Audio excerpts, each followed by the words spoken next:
Hello, এখন বাজে 6টা। ল্যাদ খাচ্ছিলাম, ল্যাদ খেতে খেতে উঠলাম, ভাবলাম উঠি, ঠান্ডা আর ভালো লাগছে না। তো আমাদের কলকাতার থেকে একটু কম ঠান্ডা কিন্তু আছে। আর কালকে রাতে এতটা গরম লাগছিল যে কি বলবো, ফ্যান চালিয়েছি তারপরেও যেন কি গরম লাগছে। কিন্তু ভোরবেলার দিকে ঠান্ডা থাকে, আর এখন মোটামুটি ঠান্ডা আছে কিন্তু খুব একটা না। তবে বাইরে গেলে যে বাতাসটা দেয় খুবই প্রচণ্ড ঠান্ডা লাগে বাতাসটার জন্য। ভাবলাম এতক্ষণ ধরে শুয়েছিলাম, এবার একটু উঠি, যাই একটু বাইরে, একটু চা কফি কিছু খাই, চা যেন রাখছি। আমি তো আর বাড়িতে নেই যে মা আমাকে চা করে দেবে, বলবে এনে মা না খা চাটা। যতদিন বাপের হোটেলে আছি মা দেয়, কবে লাথি মেরে বের করে দেয় তার নেই ঠিক। সে যাই হোক, এখন যখন এখানে আছি নিজেকে যেতে হবে বাইরে, কিনে খেতে হবে চা বা কফি। তো চলো রেডি হই আগে, তারপরে সাঙ্গ পাঙ্গ সব জোগাড় করি, একসাথে যাব।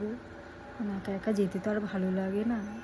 আর এখানে বিল্ডিং হচ্ছে, গ্যান গ্যান গ্যান টিকেট করে খালি আওয়াজ হয়, দেখো বিল্ডিং হচ্ছে, কি আওয়াজ হচ্ছে সারাদিন, সারাক্ষণ খালি আওয়াজ আর আওয়াজ। তো চলো একটু ফ্রেশ হই, একটু জল খাই, তারপরে রেডি হই, তারপরে বাইরে বেরিয়ে দেখা হচ্ছে তোমাদের সাথে। চলো। তো এখন আমি পুরো রেডি হয়ে গেছি, এবারে যাব নিচে। আর নিচে অলরেডি ওরা এসে ওয়েট করছে, ফোন করেছিল আমাকে, বলো তাড়াতাড়ি আসতে, ওয়েট করছে। তো চলো নিচে গিয়ে দেখা হচ্ছে, আর আমি কাদের সাথে বসে আড্ডা মারি সেটাও দেখা। চলো। এখানে আবার বৃষ্টি শুরু হয়ে গেছে, বাপরে বাপ, এই ঠান্ডা তার মধ্যে আবার বৃষ্টি শুরু হয়েছে গো। তো ওদের সাথে মিট হওয়ার পর আমরা এখন চলে এসেছি লুলু মার্কেটে। আমাদের আমরা ঠিক যেখানে আছি এখন তারই পাশে একটা মার্কেট আছে। তো যতবারই আমরা এখানে আসি, এই মার্কেটটায় আসি, এখানে এটা অ্যাকচুয়ালি স্পেন্সারেরই মতো। তারপর ওখান থেকে ঘুরে আসার পর আমরা একটু টি শপে চলে আসি। তো এখানে আরও অনেকজনই ছিল, তারা একটু পরে এসেছিলো। তো এখন আমরা তাড়াতাড়ি চলে এসেছিলাম বলে আমরা একটু চা কফি খেয়ে নিয়েছিলাম, ভাবলাম চাটা কফি খেয়ে একটু বসে বসে আড্ডা মারা যায়। তো তার কালকের ওই ক্যাফেটা থেকে এসে আর শরীরটা ভালো লাগছিল না, ওই জন্য আর কিছু রেকর্ড করিনি, আর রাতেও কিছু খাওয়া দাওয়াও করিনি, কারণ পেটটা অনেকটাই ভরা ছিল, চেপে আর কিছু খাইনি।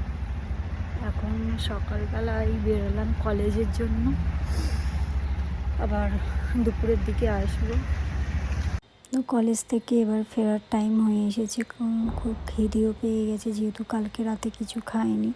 তো আমার সাথে যে ছিল সে অর্ডার দিয়েছিল হচ্ছে এগ রাইস, আর আমি চিকেন বিরিয়ানি অর্ডার দিয়েছিলাম। তো তারপরে দুজনে মিলে আমরা খাওয়া দাওয়া করে ও ওর মতো চলে গেছিলো ওর রুমে, আর আমি আমার মতো আমার রুমে এবার চলে এসেছি, কারণ এবার একটু রেস্ট নেবো, শরীরটা খুবই টায়ার্ড। তো চলো ভিডিওটা আমি এখানে শেষ করলাম।